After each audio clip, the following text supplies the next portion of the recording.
All right. A great way to start out the situation. It's on green now, but it was loading problem again.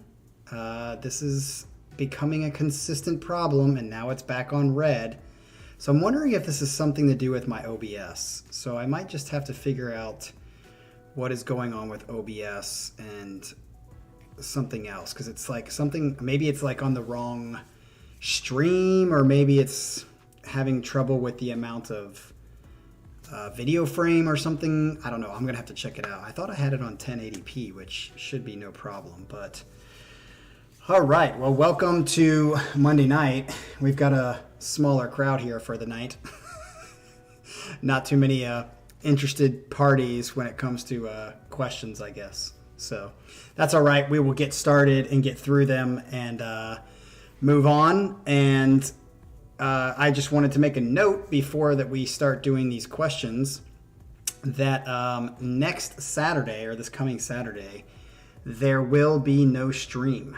There will be no live stream at all. And the reason why is I had an acquaintance that I've been hanging out with, a group of guys, 4 or 5, and it's his son's birthday party.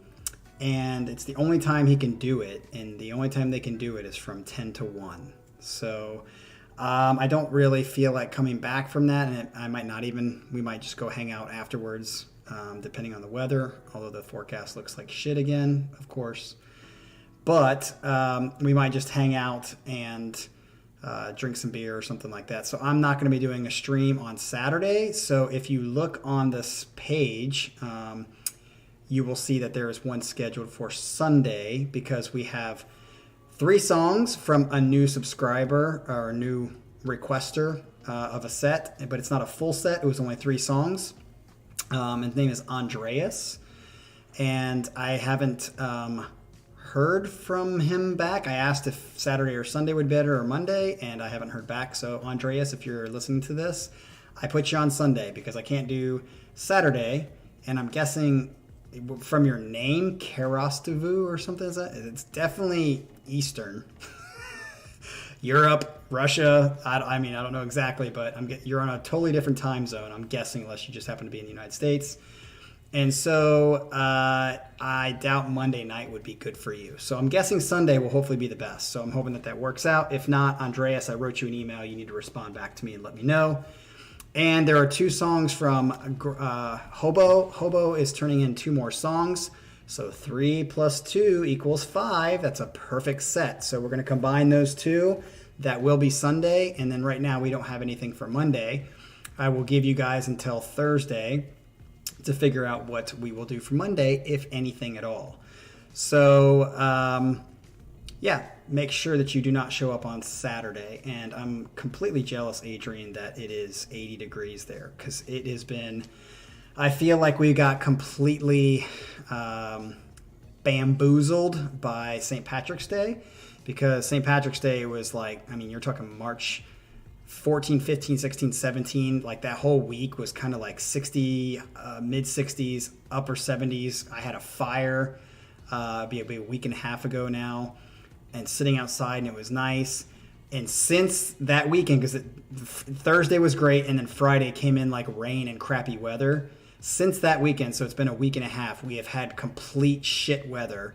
It's been cold, very cold. Like this whole weekend was like the beginning of January kind of weather. It was crazy.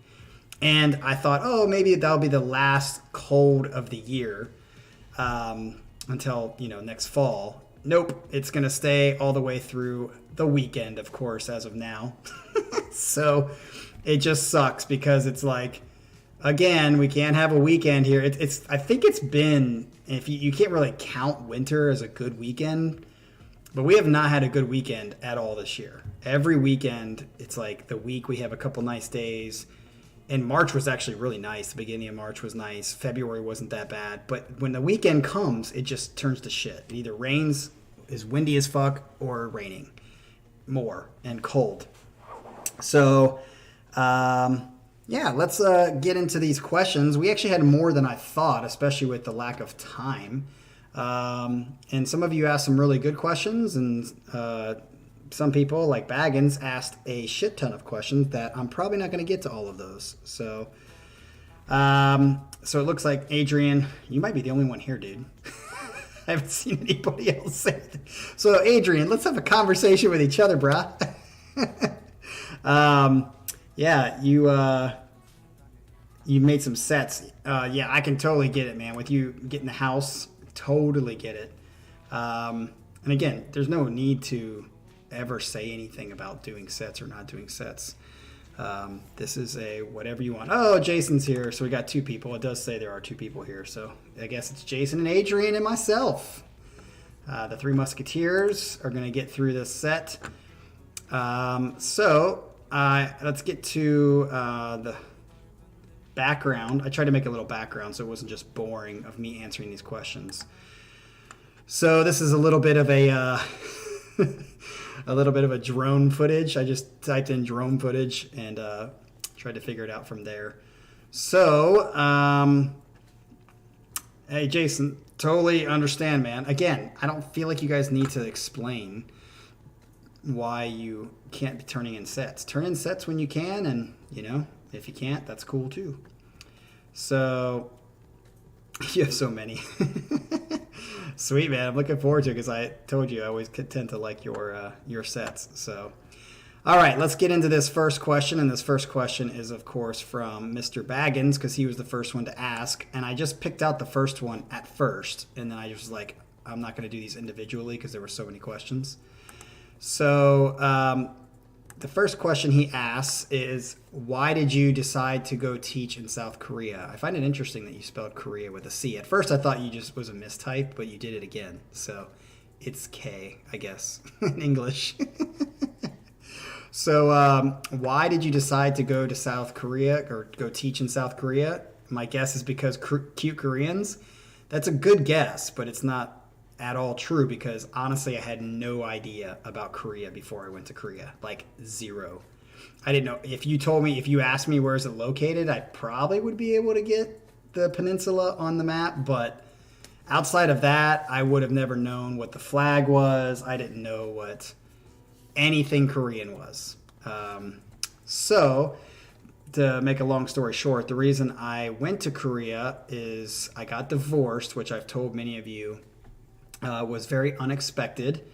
And when I got divorced, I was 33 at the time. And I was like, holy shit, like not expecting to be single at 33. And I had several friends that had traveled across the seas and had one friend at the time who went down to Guatemala and Nicaragua and lived there for 2 years studying Spanish. I had another friend who lived in Cambodia for some time. So I had friends that had like lived in different cultures for some amount of time. And whenever they came back, I just noticed that like that experience completely changed their worldview, like the way they viewed life in general. And so I remember always saying, like, if I get a chance to do that, I will do that. And when I got divorced unexpectedly, it was kind of like obviously a shitty situation, but it was like, now is a chance for me to do some other culture experience and live there. My plan was 3 to 5 years, and I didn't really care where I was going to go. I was just like, I know I need to go somewhere for 3 to 5 years because if I don't do it now, I'm never going to do it. So at that point, I made a decision to go somewhere, and I started looking, and I looked at Peru because I know you could teach there, and I had teaching background. I looked at Japan because Japan was a big country at the time for English teachers. And I had met a Korean guy through a meetup, actually. And he was like, you should definitely go to Korea. And I was like, why Korea? I don't even know anything about Korea. And he's like, because they have so many English teachers there. And I was like, really? So I sent applications to all three. And all three of them, Korea responded like really quick. They were really interested. I had a master's degree, so I think they were really interested in that. And so they sent back something. I sent back my stuff. They got through, and they said they can they accepted my application. And they'll say we'll give you a visa. And at that point, it was just like, okay, Korea is where I'm going. So there really wasn't anything in particular about Korea other than my friend saying you should go to Korea, and it became one of the 3 choices. And they responded the quickest. So that's why I picked Korea. And you said, and why did you decide to go back to the U.S.? I had always planned to come back to the U.S. There's things about the U.S. I like. There's things about the U.S. I don't like. There's things about Korea that I like, and there's things about Korea that I don't like. So I was never like, I got to get out of the United States. It was just, I wanted that experience, 3 to 5 years, but it turned into 10 because it was so great. And to be honest, I didn't want to come back to the United States. The reason I did come back to the United States after 10 years is because being an English teacher, there's only 2 things you can do really in Korea, or I would even say in the whole world, would be teach or be in the Army, and I'm not going to be in the Army. And so teaching is just like, it's very lateral in that you can't really move up. I mean, I was a professor in Korea, which is kind of the best you can get. And there's just kind of like a max pay that you can get, which isn't great. It's not bad, but it's not great. And on top of that, the chances of me being able to stay in Korea for the rest of my life teaching as a professor is very slim, in my opinion. After watching universities, they give you 2-year contracts typically, and then they just like don't re-sign you, or they change the rules to try to get rid of people.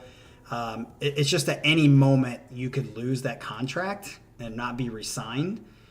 And so my wife and I, now my current wife, who's Korean, we both were talking, and it was just kind of like, look, at some point we need to go back, because even if I were to make it another 10 years in Korea and they kept re-signing my contract, or even 15 years, and then all of a sudden they just don't, or something major changes, trying to start a career back in the United States at 55 is going to be a lot more difficult than 40.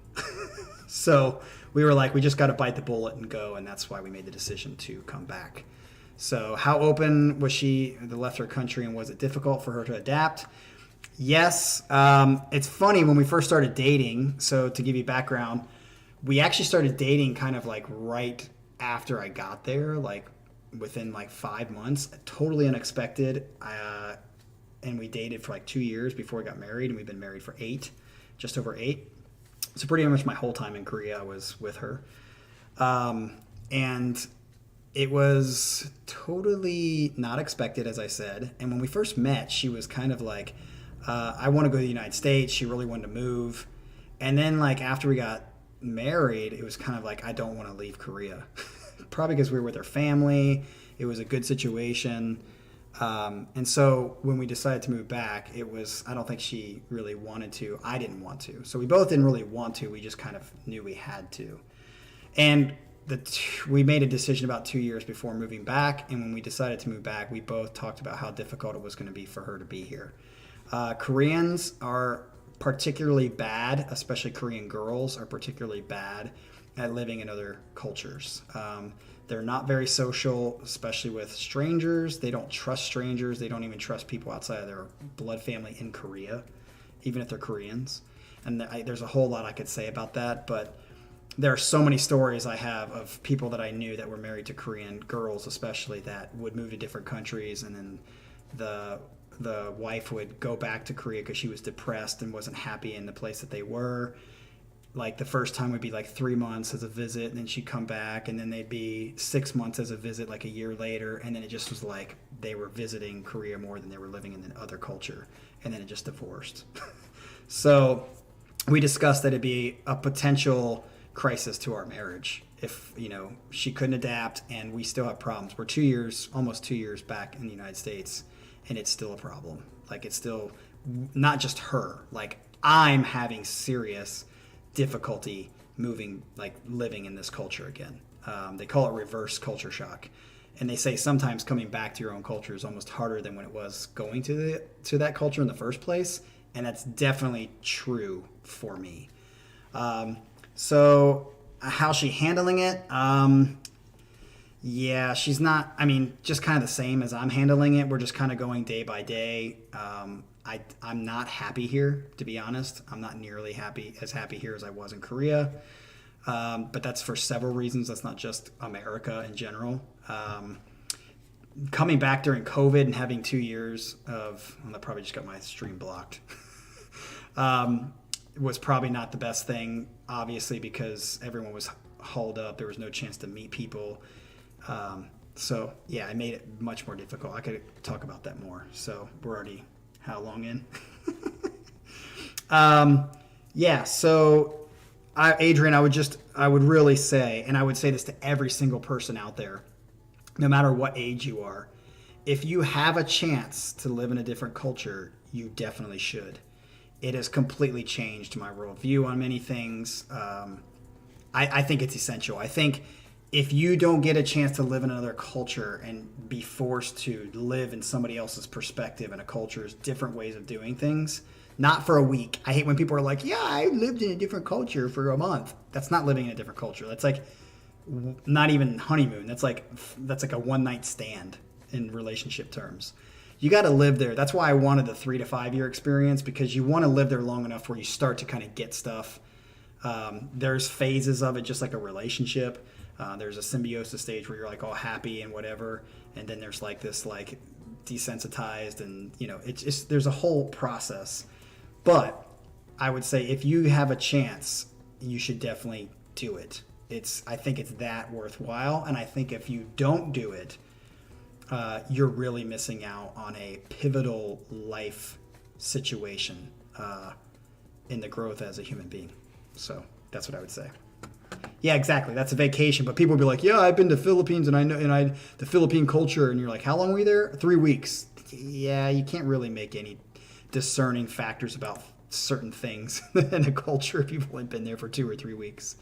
But people say it all the time. So, all right, that was that question. Let me delete that one, and let's get to the next question. And this is by Axel Paul Hook. Is it Hook? Favorite pickup lines. How do you approach women? This is a great one. So I kind of mentioned it, to which Adrian was laughing about it. My favorite, I hate pickup lines. I don't think there's anything good about pickup lines. They're cheesy, they're forced.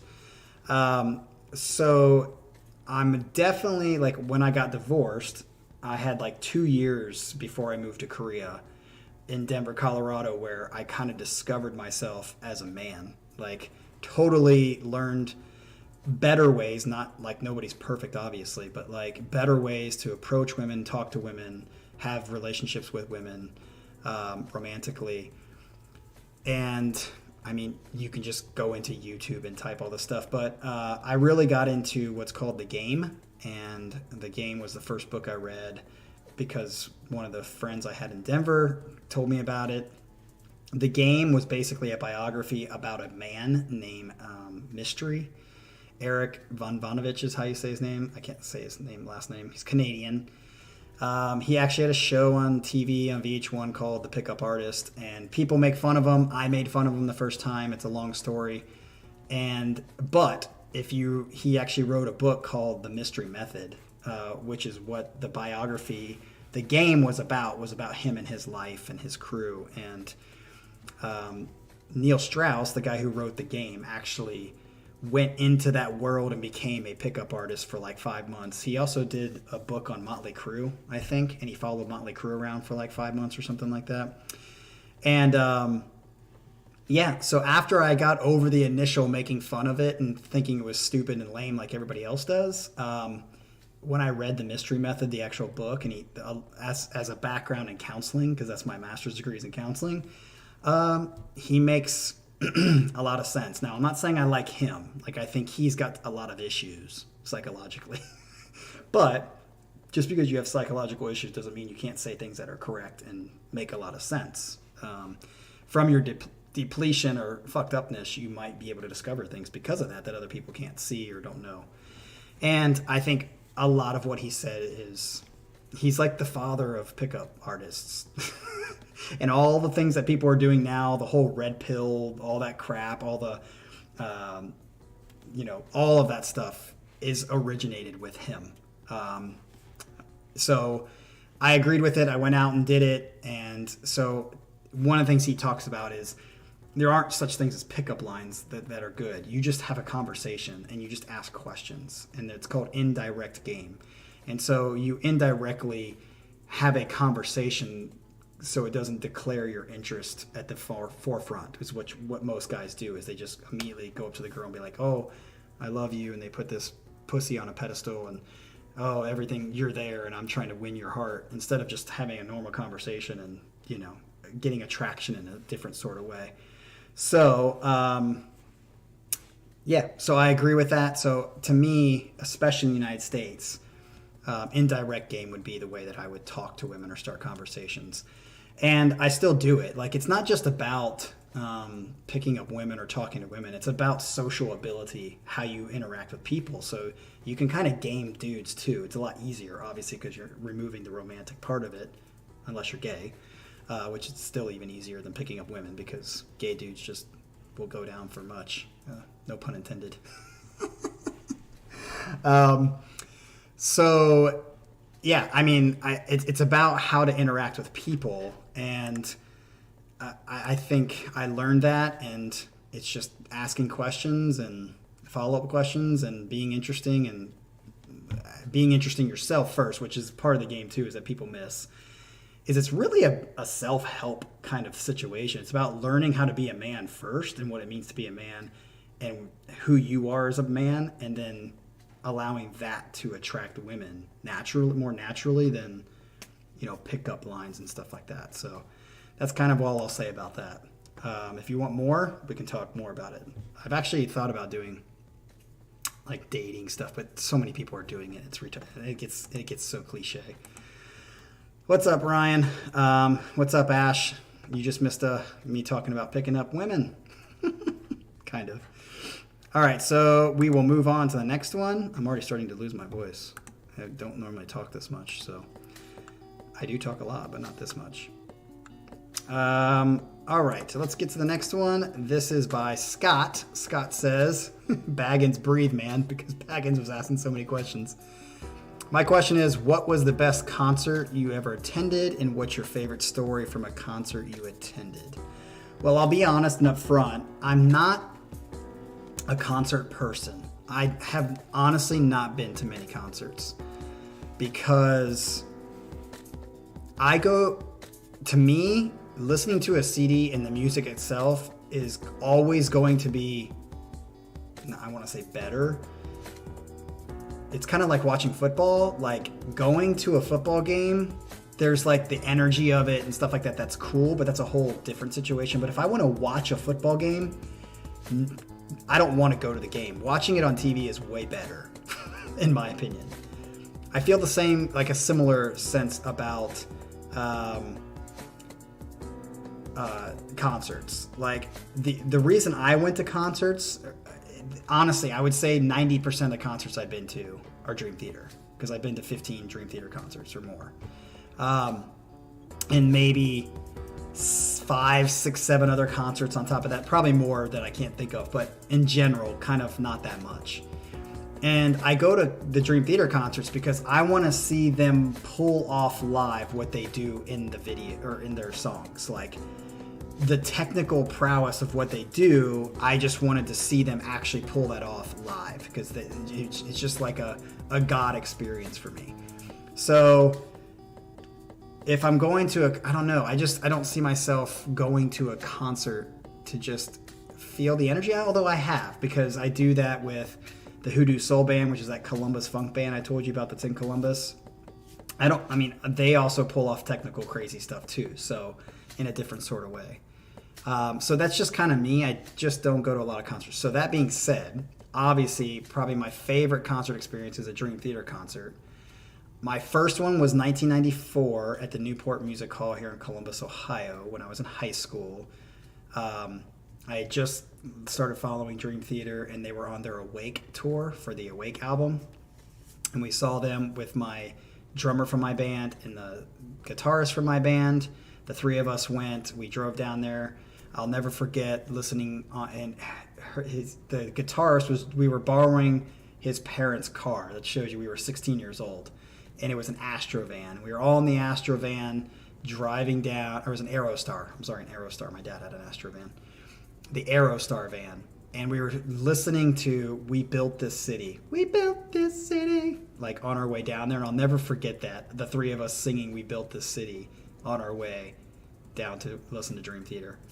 That's one. The second one was I saw them in Chicago for the Metropolis 2 tour, and it was, I think that is the pinnacle of Dream Theater for their albums. It was just amazing. And I will never forget standing in line, and I stood in line freezing cold. Like, it was so cold in Chicago. It was in March. And I just remember standing in line because I wanted to get up front because it was general admission. And the closer you are, the up front when you're standing in line, you're going to get on the rail to be right in front of Petrucci or whatever, which is what I wanted to do. So I waited in line, and I will never forget, there's obviously, all Dream Theater fans are just dudes, at least especially back then. I'm sure there's a few more girls in it now. But it was all dudes, and they're all like computer nerdy guys, you know. And I remember like this like group of younger people walking by the line, and they were like, "Hey, who's playing?" And one of the guys in line was like, "Britney Spears." And it just was a really good comeback to that, because you could see the confusion of like the people who asked the question. They were like, "Britney Spears," and it was like all older dudes like in their 40s and up, and the few young people that were all just computer guitar musician retards. And so when they asked, "Who are you here to see? Who's playing?" and they were like, "Britney Spears," I think it was quite a good line. So that's my funny experience from that. So, all right, let's remove that question. And let's get to the next question. Let me catch up on what some of you are saying. Yes, it is about the energy. I agree. Which is why I loved, because I would say,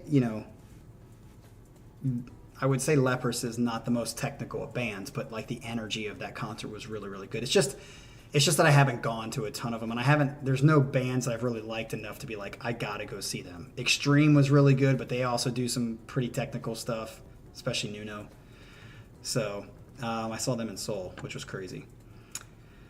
What did you say? The Elad singer of the... Oh yeah, actually,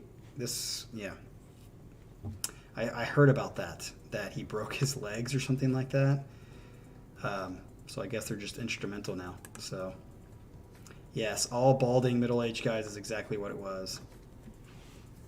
Yes, I did see him do Leprous, and yes, yeah, Arrow, you did. I heard that. I actually was like, oh, it's Arrow. That was awesome. Yeah, glad you got him to do it, and he loved it. He definitely was like, this is unique, this is different, because it is. All right, let's move on to the next question. Reactions for you, man. Where'd you go? You were around for a couple weeks and then you took off, my man. Did you go see Dream Theater? I'm sure you probably did. What'd you think? I didn't really get to hear your thoughts, did I?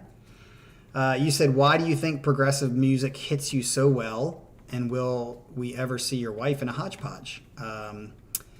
I'll answer the first question. Probably not.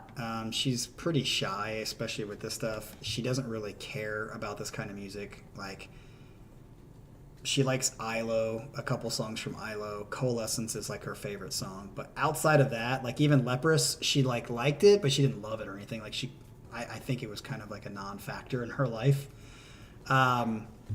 She liked the experience of the concert more than anything, I think, than the music itself. So she's just... And her English is like intermediate, so a lot of Koreans' English is better than they think it is, and so they do this loop where they think their English is so bad and they're perfectionists that they get in their own heads, which makes them worse. So if she got in front of the camera and she was trying to speak English, she'd probably be worse because she'd get fucked up in her head, and then she'd get all shy, and then she'd get all embarrassed, and that would just cause this loop of like not knowing what to say. So I don't think she'd be interested, no. So as far as why does progressive music hit me, I think my personality, probably like a lot of your personalities, I like balance. I've said it a lot. Balance is a big deal for me. So I don't really like simple all the time, and I don't like difficult all the time. I like in between. I like something that is got simple flavors to it, but also got some difficulty to it as well to kind of take you on a journey. And I feel like progressive music is like the best for doing that out of all the styles of music. Most styles of music have one center point that's really, really good. Pop music is really catchy, really surfacey, really simplistic. Jazz is really technical and really, crazy musicianship. Blues is very emotional. And I can just keep going on. So like they have like their focal points, and that's about it. Whereas I feel like progressive takes all the genres and kind of melds it into like a song and into like music, which I think is great. I like the diversity that still brings together a good, well-written song. That's why I think, because that's my personality. I'm a jack of all trades and a master of none. That's always been my lifestyle my whole life. I do a lot of things pretty well or above average, but I never do anything great. And I think that's kind of like progressive. Like they're technical, they're emotional, and it's like the melding of all those things. That's my thought. All right, let's move on to the next question. Yeah, Ryan never asked me a question. Come on, man. This is back to Baggins. We already did the first one, so let's get to the second one. He says, why did you decide... Oh, we already did that. Do you believe we are alone, conscious beings in the universe? My short answer to that is no, but I don't think we'll ever meet whatever those other conscious beings are. I think the universe is too vast, too big, and if it does ever happen, it's definitely not going to be in my lifetime. I don't think we'll ever meet whatever, but I do think that there is other life out there somewhere in the universe. I would even say I really believe in simulation theory, that this is a simulation and that there's other simulations going on as well. Which goes into the next one. Do you believe in some sort of superior being, God or equivalent, that would have created the universe? The answer is yes. I am kind of atheist agnostic in that way.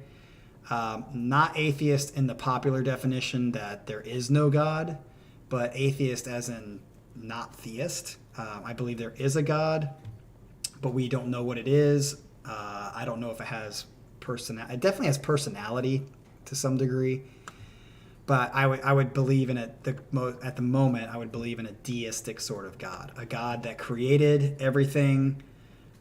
I don't know if it's a he, she, it. Doesn't matter. I think it's above gender. It created gender.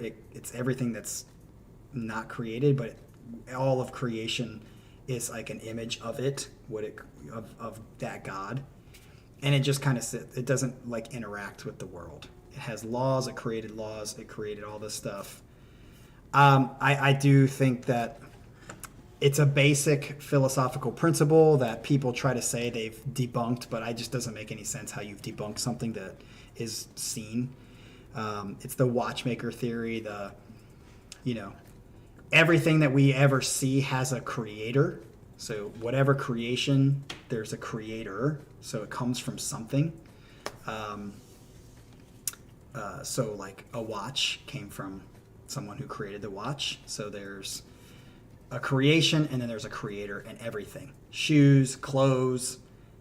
So it just makes logical sense to me that even though we don't know what it is and we can't define it and all that other stuff, there was a creator to creation. It just seems very, very logical. The idea that this just kind of happened by chance is the most retarded thing I've ever heard in my life, and I don't know how people can even think that. All right, we'll get back to some endless sore questions, but we'll get on to the next question from there. All right. Okay, Jeff, we'll just answer your first one. Yeah, he forgot to get some halftime in there. What is your favorite song, 7 to 8 minutes, except for epics, by Dream Theater?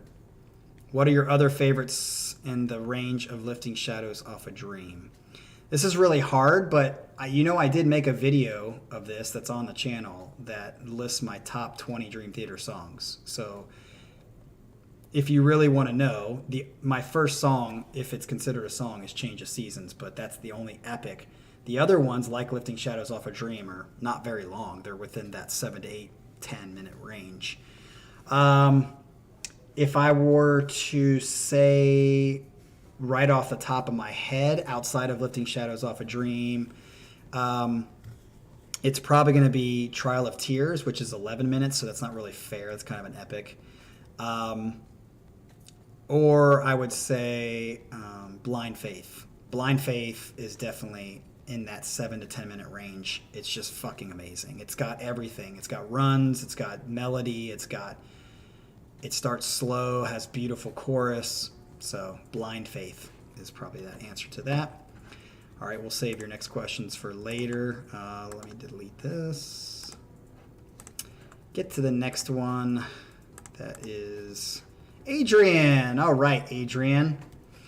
Adrian, what do you do for a living? I think you said you work for Honda, but what is your position in the company? Yes, I work for Honda. The main Honda plant is about 30 miles outside of Columbus in a small town called Marysville, Ohio. And I am a business analyst, but that can mean many things. So I particularly got hired with my teaching background because they have what's called new hire orientation. So all these people, there's a ton of workers at Marysville. I mean, it's an auto plant, but so you have the manufacturers who work on the line and they make the cars. And then there's the business units that support the line. There are 3 major business units at the time, although next week it's changing.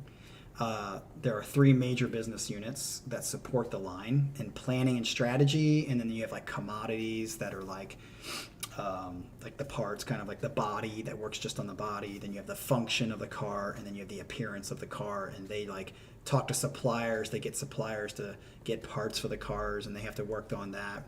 My job is threefold. I basically work on my main function of my job is to do new hire orientations. So every other week. So this week I don't have an orientation. Next week, I have 3 days, Monday, Tuesday, Wednesday. It's a 3-day, 2.5 day orientation. If you get hired into Honda, you have to take this orientation, and we introduce you to the business units, what the 3 business units are. So I work with the other main business unit leaders like me for the orientation. And we just, basically do activities, exercises, give them information about what their life is going to be like at Honda. The core values of Honda as a company. We give them a plant tour so they can see what the plant's like. I had never seen, it was fucking amazing the first time I ever saw Honda plant. It's out of control how amazing the design of a plant is. I'm more kind of shocked by the people who designed the plant to work and function the way it functions. So just to give you an idea, a Honda Accord, which is the main kind of car for Honda, it's their prime bread and butter. The Honda Accord, it starts out in the plant as this big roll of steel. It's just like a roll. It's fucking huge. And as a roll of steel, it gets put on, the line. And about 7 to 8 hours later, it's a full functioning Honda Accord. It drives off the line as a full functioning Honda Accord. Starts out as this big roll of steel, turns into a full functioning Honda Accord in 7 to 8 hours. And basically, you do a plant tour with a guide, and they show you each step of the way. It goes through stamping department, then it goes through, paint department, then it goes through, it's absolutely incredible. It's a modern miracle of human ingenuity. It's the best way I can describe it.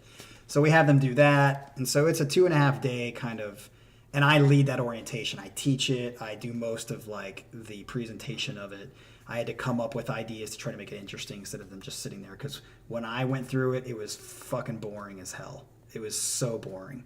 So as a teacher in my background, I put some things in to make it way more interesting and interactive for them. that's the main part of my job. And then the other part, I work on manpower. So like I'm trying to like actually go through hiring. I don't hire the people, but for my particular business unit, I have to see who's leaving, who's coming in, where they need to go, make sure that they're set up correctly when they come in, and then, get them ready for the new hire orientation for their start date. Then the other part of my job is so we have co-ops. It's basically like an internship for engineers that are studying engineering or something like that. They come in for like 3 months or 6 month co-ops. And basically Honda goes into universities, and we just had it like 2 weeks ago in February.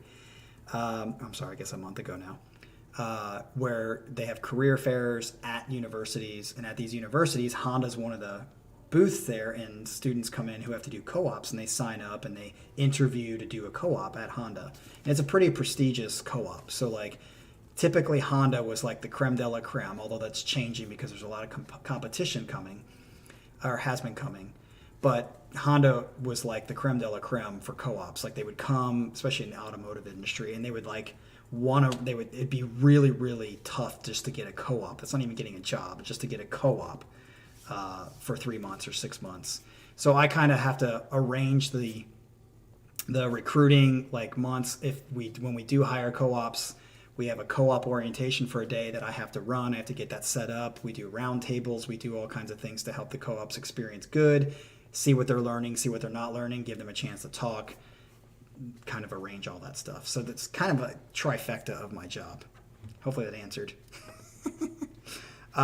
You asked also, you said you were married and divorced once before your current marriage. Let's hear Captain's love history. How old were you during that marriage? How long did it last? And how you met your current wife? I kind of talked about that and how long you guys been together. So I kind of talked about that last part. My first marriage, I told you I grew up in Columbus. Went to school for 7 years in Indiana, about 3 hours away from Columbus. Then I came back after I got my master's and then moved out to Colorado. And about a year after I moved out to Colorado, I met a girl through the group of friends that I moved out there with, and we got married pretty quickly. At the time, I was 28. No, she was 28. I was 26. Yeah, 26. We got married, and about 2.5 years in, almost 3 years in, I found out she was having an affair. This is a long story short. Decided to give her a second chance because I think an affair, especially coming from a counseling background, an affair is just kind of like a symptom of what's going on underneath, the problems that are going on underneath. And so I already knew what those problems were. I was trying to get her to talk about them, but she was kind of an avoidant type of personality. She didn't want to deal with things, which is very ironic because typically the stereotype is that the guy is the avoider and he doesn't want to talk and he's quiet, and the girl's like the one that wants to talk. It was the opposite in my situation. I was the one that wanted to talk about issues and deal with stuff, and she was the one that didn't. Opposites seem to attract, and that's just the way it worked. So she didn't want to deal with stuff. I think that's part of the reason she got into the affair.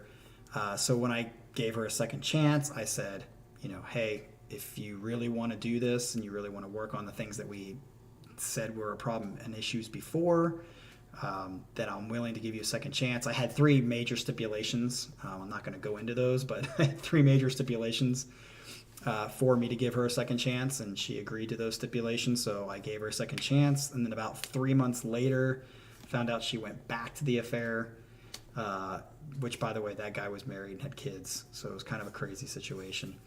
And at that point, it was just kind of like, okay, I gave you a second chance. It's obvious you don't want to be in this relationship, so I'm bailing. It's time to leave. Unfortunately, we had bought a house in 2008, like a year and a half into our marriage, and at that point, we had to sell because we were getting divorced right after the crash of 2008, 2009. So it was like the worst fucking possible time for those houses. So that was a very, very shitty situation. So I think I answered all of that. And then, of course, I met my current wife in Korea. And I met her. I'll just give you more detail on that. the reason I wasn't expecting is because I was all about being single. I had been 2 years single at that point after my divorce. And I was going into a new culture, and I was like, I'm definitely not into like trying to date somebody right now. I just want to learn the culture and figure it out. And I was definitely about banging, because Korean girls in general are just really bangable. So I was definitely about playing around and fooling around and having a good time. And then like 5 months in, my friend from Denver, the Korean guy that got me to go to Korea in the first place, he like wrote me on Facebook and was like, hey, like, just so you know, I have a girl that I used to know in Dallas, because he used to live in Dallas, Texas. She also lived in Dallas for like a couple years doing language school there, like a long time ago in like 2008 or something like that. And he said she just moved back to Korea, and she saw your picture on my Facebook, and she said she wanted me to introduce you guys. And I was like, yeah, that's fucking easy. It's like, I don't even have to do any work. Hell yeah. So like, I met up with her in Seoul, and I didn't like her at first, and she was too quiet for me and shy, and that's the way most Koreans are anyway. And so I was still like, I'll meet her and have fun with her, but I'm not going to date her.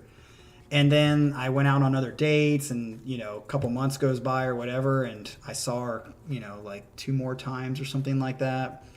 And I remember like several months went by, and I finally was like, okay, it wasn't like I wasn't, and she knows this, so I'm not like telling you guys anything she doesn't know. I wasn't feeling like in love with her or anything like that.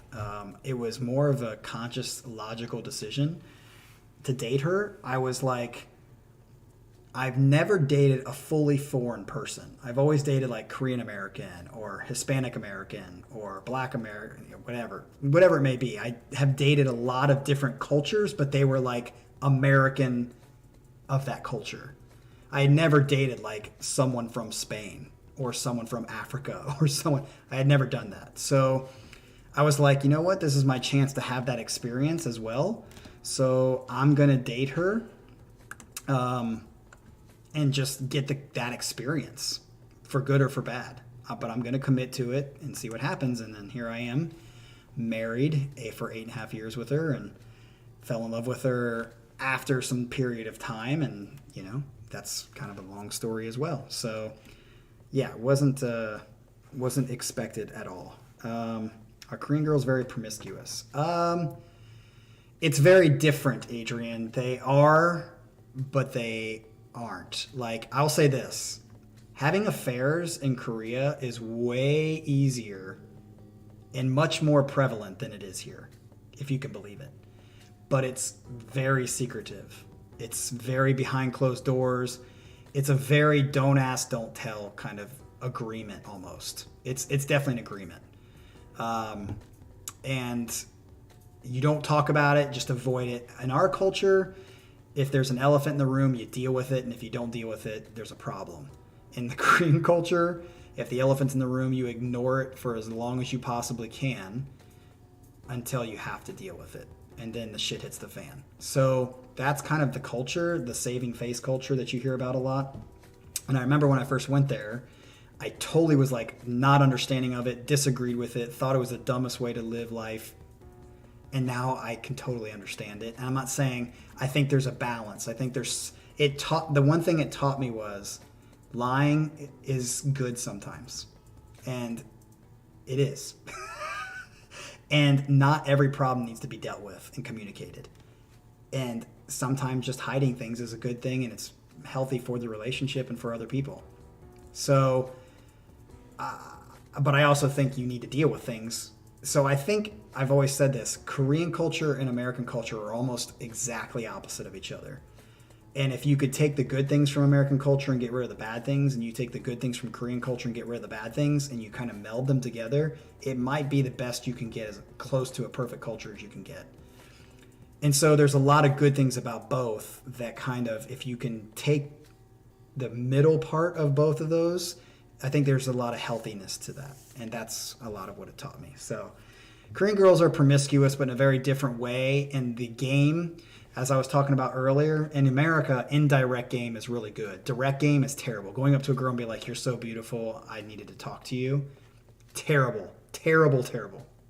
Don't do it. Ask indirectly. Just have a conversation, whatever. In Korea, though, it's the opposite. Like, I'm terrible at direct game. It's just not my thing. I feel too vulnerable being like that open and clear with my expectations and desires. But you go over there, it really works over there. Being like pretty direct and forward is going to be much better than beating around the bush there. It's really weird. Yeah, definitely. If you were single, I would say go to Korea and try it out. No, the whole bullshit about white guys do great over in Korea. No, I've always said this. This is probably going to get me canceled, but that's okay because I think it's the truth. In the United States, for instance, especially let's say 40 years ago, 50 years ago in the United States, most white women would not date black men. But you would have a certain group of white women that would only date black men. You still see that today, but it's much more open now. But the vast majority of white women would not date black men. It's the same thing in Korea.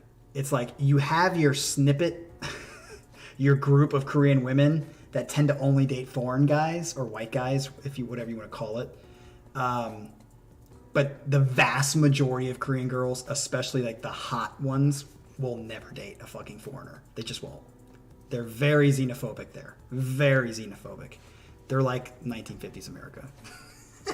So when you find those girls, yes, you're going to be okay and you have a good chance. But those girls are few and far between. So, whoa, that got really loud.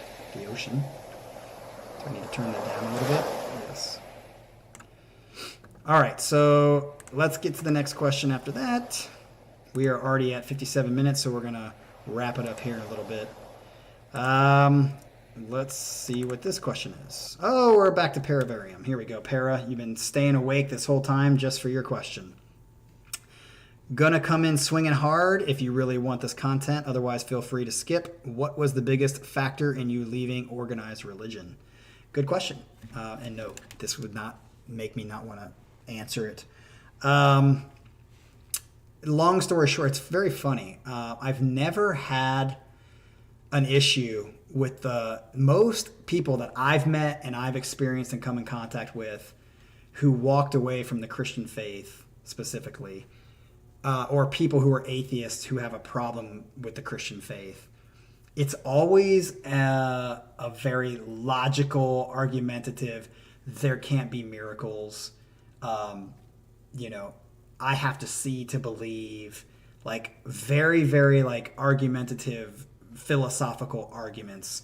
The Bible was written by men. It wasn't written by God. For me, that has never been an issue and still isn't an issue for me. Like that, like the Bible's faulty, written by men, that I have no, that stuff is not what made me walk away. It wasn't like I started questioning that and I was like, oh yeah, this is written by men. Never had a problem with that stuff, and I still don't have a problem with that stuff. The reason I walked away from the faith, so to speak, is that it was a very relational decision. So I really realized after the group of people that I moved out to Denver with to start a church, we went there to start a church because we were all kind of not happy with the way church was done, because church is a farce, church is full of shit, it's just fake. It's not what the church is supposed to be biblically, which is supposed to be a family. So we were kind of like wanting that kind of, we were all desiring that kind of relationship, which again, if you guys go to my other videos in Captain's Counseling Corner, which is a playlist on my channel, I have videos, which many of you have seen, about relationships, what I think friendship should be, i.e. relationships, family. So when that kind of fell apart and then my marriage fell apart, I really started questioning like relational aspects of God. And what I basically realized was like, everything in my life I have more of a relationship with than to God. And God of the Bible has not shown up once. Even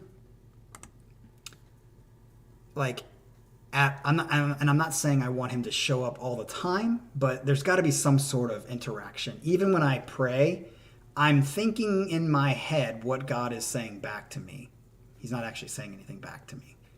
I have to think about what he says about from what I've read from the Bible and what he says in the Bible. So there was like no interaction whatsoever. Like I have more interaction, more of a relationship with this computer than I do with God. I can actually touch the computer. I can actually smell it when it's hot. None of that. So God, right now as we speak, at best is a deist. At best. So basically, it's kind of like God wants us to live our life a certain way, or have a relationship, do certain things to gain that relationship with him, yet he doesn't give anything back, or I don't see him giving anything back. So I'm still not against God being real or Jesus being real. I'm not against that. I'm not like it can't happen. But I'm at a point where, for the last 10 years now, where until you show up, God, I'm not giving up things in my life. Show up. When you show up, then I'll maybe get back into it. But you got to show up. You can't ask for all of this devotion from me and you give nothing. Like you don't even give a sound or a touch or any of the five senses. And I'm not saying you got to come back Jesus-wise every single day of my life, but there's got to be something. And then, of course, that begs the question: if he did come back, would I believe it's him? I don't know. See, I don't know. But I do know this: I have no interaction with God, and I've had no relationship with God. So because of that, it's a relational issue I have. So until I can have some sort of interaction with God, and that's different than what everybody experiences that they say is God. Like, oh, I was like hurting and the wind blew and I felt that it was God's breath.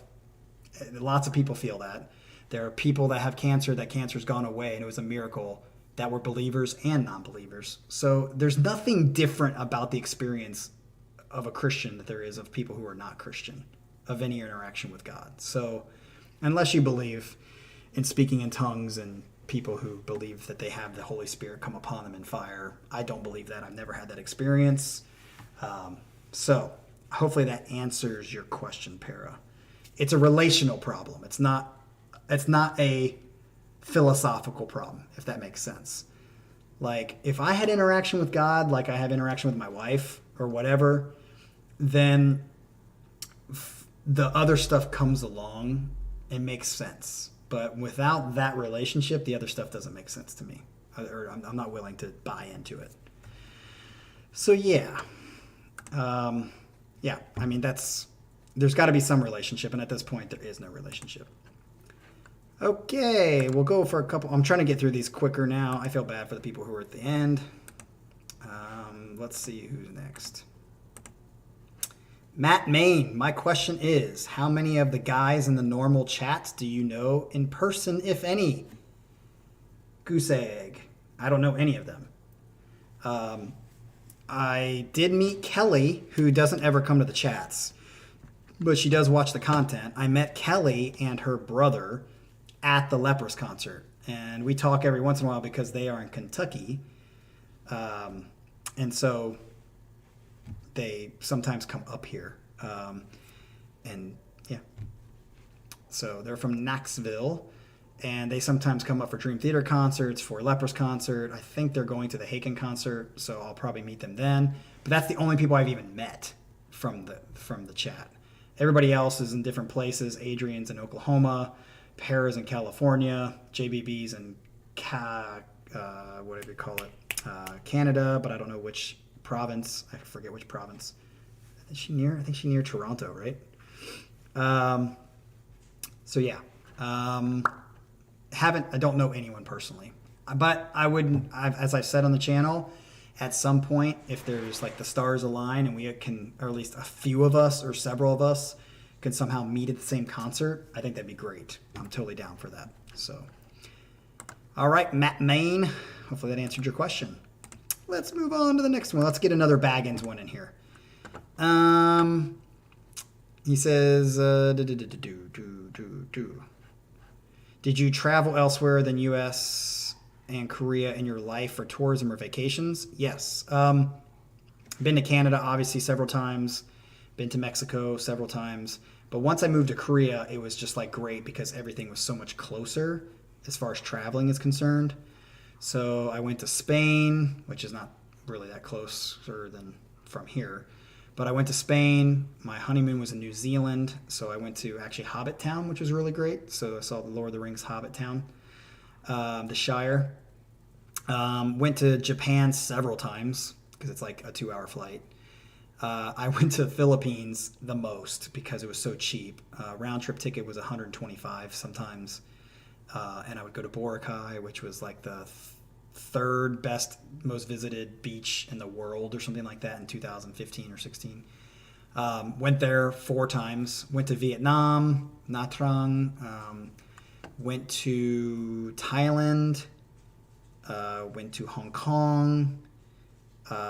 So I went to several places. Yeah, it was great. That was the one thing I loved about, and because I was a professor and I wasn't working half the year, it was just easy for me to travel. It was great. So I went to tons and tons of places. All right, Adrian, peace out. Maybe you'll watch this later. I'll keep answering these and try to get them all answered. Who's next? Jeff's second question. As a drummer, who is your main influence? How did you come to drumming? Obviously, Mike Portnoy is my main influence, although I'm not good enough to be that good. Like, that takes some serious... I think we're stopped here. It says not receiving enough video. Maybe we'll do a part 2 of this because there are still several questions. Maybe I'll do an impromptu live chat sometime soon. How about that? Because a lot of people are leaving. We'll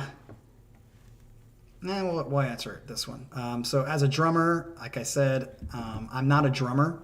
I play drums. I think it's an insult for me to call myself a drummer, as is many other people. I've said this many times. It's an insult, I think, for people to call themselves a drummer, guitarist, or whatever when they just do it kind of on the side for fun, which is what I do. A jack of all trades, a master of none. I think I'm pretty proficient in drums as far as like the average drummer who doesn't like go to school for it or doesn't make it like a wannabe profession. I think I'm pretty good. But in that context, in the context of actual drummers, I'm not even close. I can't do stuff that, but Portnoy is definitely a main influence. And then I love Tower of Power. Garibaldi is just awesome. But again, I'm not good enough to play that stuff that he plays. I came to drumming because I first started on bass, and I really liked the drums and tried to pick them up and just learned a 4/4 beat on my own, and then taught myself everything else. So just been fucking around. All right, let's go to the next one. We're almost there, people. Let's just get through these. All right, Manuel Romero says, hey, I have 2 questions here. Besides prog, and that includes rock and metal, which is your favorite genre, and can you recommend us 3 artists? So I would say my favorite genre outside of metal and prog or rock would be funk and soul. So funk and soul, my favorite band is Tower of Power and Earth, Wind and Fire, which would be kind of on the cusp of R&B more than it is. But I think it's soul. But it'd be R&B and soul versus funk and soul. So definitely go listen to Tower of Power. Tower of Power is really good. The Meters are fucking awesome. And of course, Earth, Wind and Fire, if you don't know them, you should go listen to them because they have some great music. And then I would say blues. Blues is another favorite of mine because it just has such great feeling and passion and emotion to it. So outside of that, and I would also throw in acapella there. Acapella music, if it's really good. Take 6. I've played them on the channel before. Take 6 to me is one of the most talented acapella singers to ever come out. It's just like gospel / funk and soul R&B that is very unique in the way that it's composed. So it's actually not cheesy. Like, you got like the barbershop quartets that are just like your white guys that are really it's just cheesy. It's still good, but it's cheesy. It's the same thing with like Manhattan Transfer, who Take Six also toured with. I like Manhattan Transfer, but it's jazz. It's like straight jazz, which can be cheesy. But Take Six is just very, very cool, and they write very unique songs. So tell us more about the group you were in Korea. Yes, I started it. I wanted to start a funk and soul band because funk and soul is almost non-existent in Korea. It's like all indie rock and shit, or K-pop. Punk rock is what they play a lot. So I was like, man, I really want to start funk and soul because I've played funk and soul. And I love listening to it and playing it. So it's my favorite style to play because it's just groove oriented. I noticed that this is this media source. Let's start it over. There we go. So yeah, I just was like, let's start a band. So I kind of knew, like, put a posting like on Craigslist there, and had someone respond, and kind of started the band, and we just started playing. We played for like 2.5 years together, 3 years, and then it kind of broke apart because the singer left. Which it's for me, for funk and soul, the hardest part, like any other band, is to find a good singer that can sing. So that's what happened. Yeah, it's very few and far between. Para, you will not find. Although Dream Theater goes to Korea and they have a big following in Korea, so I think there's a famous guitarist on YouTube. I can't remember his name, who plays guitar, and he's really, really good. He loves Dream Theater, and he plays a lot of Dream Theater covers on there. So they're very popular there, and so there's a lot of technical stuff that happens there, but it's a very small niche. Most of it's indie. Like if you go to a club, it's just shit. It's just shit music. But yeah.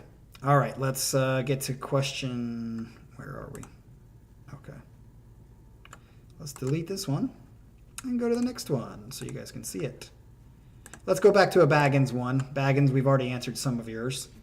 Where were we at? What was your motivation to start a YouTube channel? I think I've said it on here several times. It was to discover more music because, like I said, I pretty much knew Dream Theater, and Dream Theater was like my main band, and then I would like a few other bands here and there, but I just didn't know a lot of bands other than what was on the radio, and the very famous bands. So it was to discover a bunch of bands, and I have received that tenfold. I mean, 3 bands in my top, tied for number 1, Leprous, Haken, and Caligula's Horse. Soen. I mean, you got all these fucking awesome bands that I've discovered because of it. So it's actually come to fruition what I wanted. So it's been great. I'll do one more. Do you plan to have kids one of these days? Not at the moment. We are both 43 years old, so we're getting kind of, I'm okay, but obviously women getting past 40, your level of risk of having complications goes up quite a bit. So if we're going to do it, we better do it soon, but there's no plan to do it, so no. And if we didn't have kids, I think I would be okay with it, but if we did, I just want to make sure I have the funds. I think I make pretty good money, enough money. I just don't know how people, and there's so many people that make less money, like half the amount of money that I have, that have like 3 and 4 kids. That just terrifies me. I'm like, I don't know how you do it. How you have 3 kids, like pastors of churches who literally make nothing, have like 4 and 5 kids. I'm like, how do you possibly do that? So I think I'm just a little bit nervous. I think I'm very scared of not having the financial means to take care. I know I would be able to, but that's what I've been worried about. So no plans yet, but if it happens, it happens. I think I'll be a good dad if it does happen, and I'll do my best. All right, let's go to 2 more questions outside of Baggins. All right, so number 3 for, let me delete that. living 10 years in South Korea, has it changed the way you see life, society, your own country? What did it bring to you professionally, personally, except for a wife? Yeah, I kind of talked about this earlier. It just made me realize that the things that I thought were like stamps of how you should live your life, always tell the truth, always be direct, always, there's no place for dishonesty and lying. I've completely changed on that. And I thought it took me a good 2 or 3 years, my first 2 or 3 years in Korea, to understand a different way of living life like that. But it makes a lot of sense in a lot of ways in certain circumstances. And I think it changed me in the way that I just saw that other people live a different way, and it's good. I'm a pretty open person, and I deal with change, even though I don't like change like everybody else. I think I deal with change pretty well. So yeah, it changed me in that way. It changed a lot of my perspective on why people do what they do and what you should do and why you should do it. So not completely. I mean, there's still things that I obviously hold on to. And again, I think there just has to be a balance, an ebb and flow, and you have to weigh everything out and make the best decision you can, and then live with the consequences regardless of what your decision is. So it just opened up the doors of more variables in considering the kind of decisions that I make, if that makes sense. I'll answer your last one. Can you say you have friends according to the detailed definition you brought it up in your videos, which I'm going to plug again? If you have not watched those videos, go to playlists on my channel, Captain's Counseling Corner, and I have got a whole series about my view of relationships and the way relationships should be and what they ought to be, in my opinion. And by my definition, Jean-Francois, I do not. And I said it then. I said it in the videos, if you watch all of them. I said, by my definition, I have no friends. I had them in Denver. The last time that I had friends in the way that I define friends was in Denver. The church that I went out there to be with as a family. We definitely were living the life that I think we should always be living and seeking out to live as the top priority. And it's just becoming harder and harder to find friends like that. It's just hard. So I would like to, but I just am getting to the point where it seems like it's more and more impossible to find, unfortunately. And COVID definitely didn't help. Video is probably blocked twice now because it's the second time I said it. Okay, so we're done with that one. I think we have one more. All right, so who is this?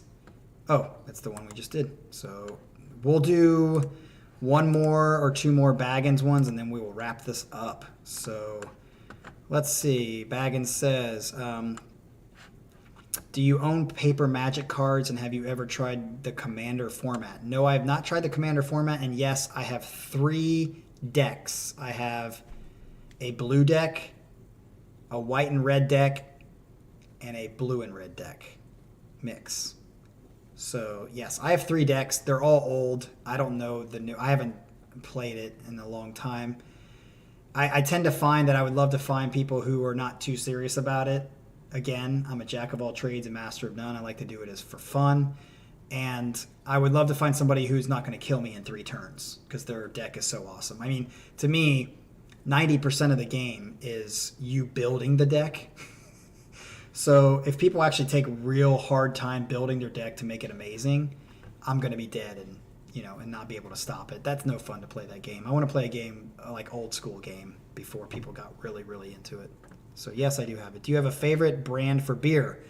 Yes, it's called Left Hand Brewery. They're a Denver brewery. One of the things that I hate about Columbus specifically is that and I'd say this is happening in the whole country of the United States that I can see. What the fuck is up with IPAs taking over the world? I cannot stand IPAs. I just don't like them. I know that people like them, but does everything have to be IPA? It's so annoying. I come to Columbus and like every bar or brewery I go to, it's like 7 IPA choices, maybe one stout. And it's like Dragon Stout, where it's like 10.8% alcohol, which tastes like shit. I'm talking about a nice middle of the ground 5 to 6.5% alcohol stout. It's good, like a peanut butter stout, which that's what I loved about Colorado. Colorado had all these breweries, and a lot of what they had was darker beer choices as well as the lighter beer choices. So there is a brewery out there called Left Hand Brewery, and it's literally a picture of like a hand. It's red with a white background. They make a bunch of stouts. They have the Nitro Stout, which is good, but it's not my favorite.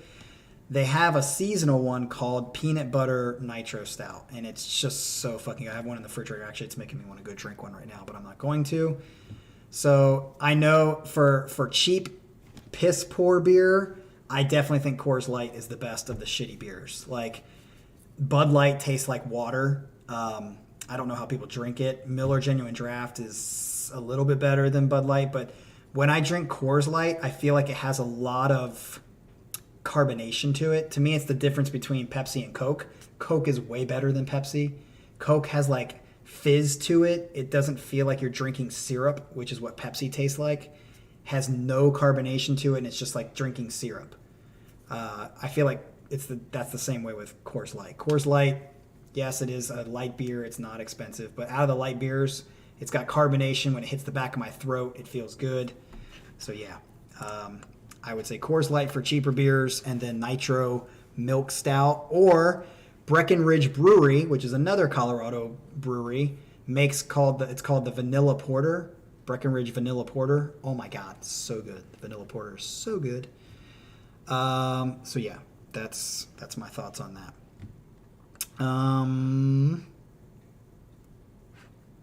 What are your favorite meals? Steak and potatoes, baby. Give me a nice steak and I'll be happy. Give me a baked potato and I'm happy. Do you consider yourself an introvert, extrovert? What do you think? I'm not an extreme extrovert. I love alone time. I need my alone time, but I definitely get like energy from being with people. I think 80% of our life should be with people and 20% of it should be without people. Are you interested into politics, and would you say you're more of the left or right? I fucking absolutely hate politics, and I don't give a shit about left or right. I think it's interesting sometimes to talk about philosophy, politics stuff. But no, do I ever spend time? I think voting, I haven't voted since I was 18. I never will vote again unless something completely changes, because I actually think by voting, not only do I not vote because I don't think it makes a difference, I actually think when you buy into voting, you actually contribute to the problem, which is the same problem that Israel had with God in the Old Testament, is that you want a king, you want this figure so that you don't have to take responsibility yourself. In my opinion, anything that's changed the world for good, so Martin Luther King Jr., Gandhi, Jesus, they didn't have politics. They wanted to get away from politics because politics just ruins shit. It fucks everything up. So no, I hate the politics. You sometimes talk about trying to achieve a balance or middle ground in everything. Is there something about your personality or life that you think you are more on the extreme and would have to find better balance? That's a great question. That is a great question. Something that I'm extreme in. I mean, I think that I'm extreme when it comes to relationships when you compare it to how other people view relationships. But I don't consider it really extreme. And I think I'm pretty balanced in that if I feel like I have the one side not by choice, but because by force. But if I had the other side, I feel like I would be good at being balanced at it. I'd have to think about that more. But I feel like I'm a pretty balanced person in most areas of life. But I'd be interested to hear maybe my friends disagree with, my old friends, because I don't have any friends, disagree with that or not. So yeah. Let's do one more and then we'll be done. Let's pick one. I'm going to pick one of them. About the HodgePodges feeling obligated. No, typically I don't feel obligated. I guess sometimes I feel more like doing it than other times, but I never feel obligated. Like, oh God, I gotta do this HodgePodge. It's just to me, it's spending an hour with other people, listening to music, and even if I hate it, it's great. It's a social thing for me as well as discovering new music. So I don't think I've ever felt obligated. I have felt certain days that I'm more tired or whatever it may be, but that's different than obligation. I think you like movies, as you said. You watch movie reactions. Can you just name some of your favorite movies and why you like them? As far as reactions is concerned, favorite movies would be Dead Poet Society, Good Will Hunting. One that a lot of people don't know about is Color Purple. The Color Purple, I cannot stop fucking crying at the end. It's so good. Let's see, what else? Forrest Gump is really good. Obviously, one of the better movies. Back to the Future movies. I like watching people's reaction to these. So there's a guy that's watching Game of Thrones right now. He's almost finished. His name is I never remember their names. It's like some sort of animal. He's got glasses. His girlfriend joins him sometimes, but most of the time it's him by himself. He's fun to watch in Game of Thrones. He's wrapping it up. Who else? There's a girl named Cassie. She's cute. She's funny. She's so innocent and so girly that it's fun to watch her reactions to stuff because she's just so genuine. She's so like a little girl, even though she's an adult and has kids, I think, and is married too. So I like watching those people. And sometimes I just type in, Good Will Hunting reactions to see people's reaction to it, because I forget that like there is whole generations of kids that have never even heard of that movie, which just blows me away, Let's see.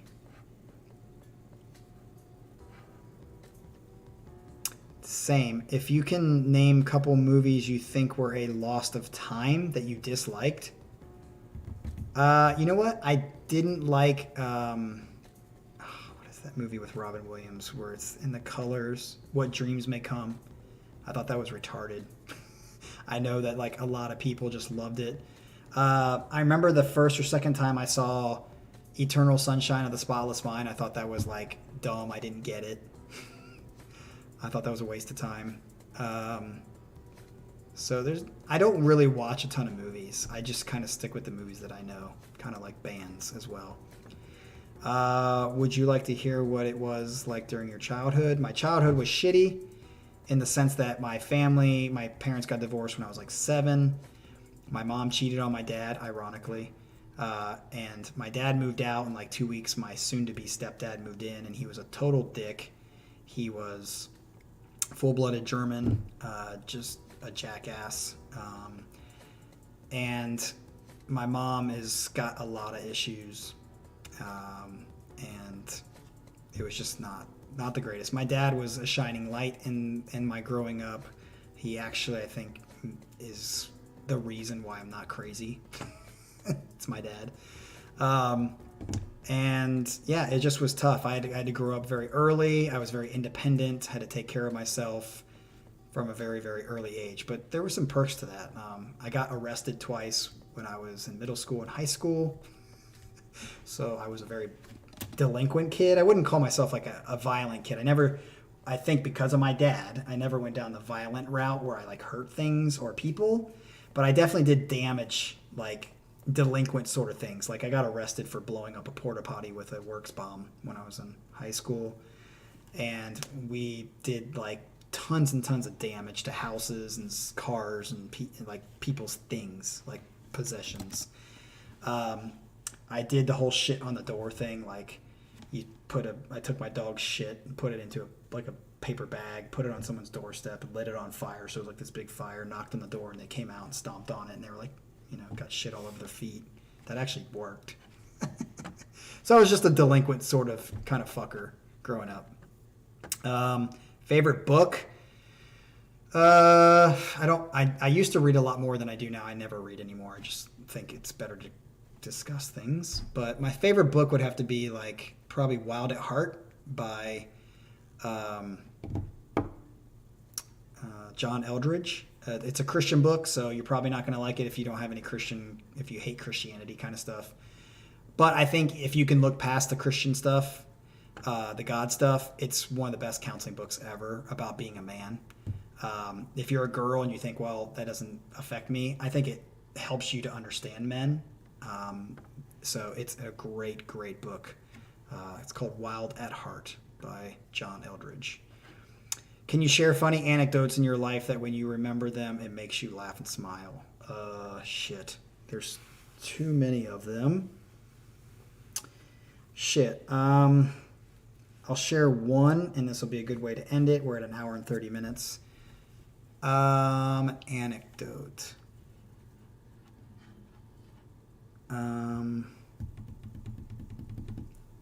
This is tough. I wish I would have thought about this beforehand.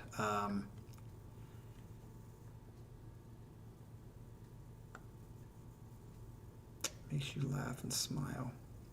I mean, I guess this isn't like, this is more of like a, so the group that I moved out to Denver with, and I kind of say this in the videos. The year was like 1999, New Year's Eve, going into 2000, when everyone thought it was Y2K, and I was sitting in a hot tub with like 5 or 6 guys, and we sat in the hot tub for a good 2 hours just talking about everything under the sun. And it was like, we laughed at, where we were crying at different points. We were laughing at different points, and we were just shooting the shit and talking about serious things in life, talking about jokey things in life. And it was like at that moment that I was like, this is what I want my life to be like. I want my life to be sitting around with other people that I enjoy and just having good conversation. And conversation that's not, again, unbalanced. Not always talking about sports, but not always talking about philosophy. A mixture of both, all in the same conversations, and it just flows naturally. So that is a good antidote, and that is what I want my life to be, and has been escaping me ever since Denver in 2000. It kind of ended around 2011. So it's been about 12 years since that ended, unfortunately, where I've had real good connection with community people and family. And it's turning red, so it looks like we're about to die anyway. All right, let's end it there. And thank you all for sticking around. It went much longer than I thought it was going to go. But we will, remember, see you on Sunday. Saturday I will not be here because I will be going to a birthday party for somebody, and it was only from 10 to 1, so I didn't really have a choice. So I will see you guys on Sunday. Andreas, if you get to this point, please write me back the email that I sent you. All right, you guys have a great one. Maybe we'll do a question and answer again in maybe 6 or 7 months.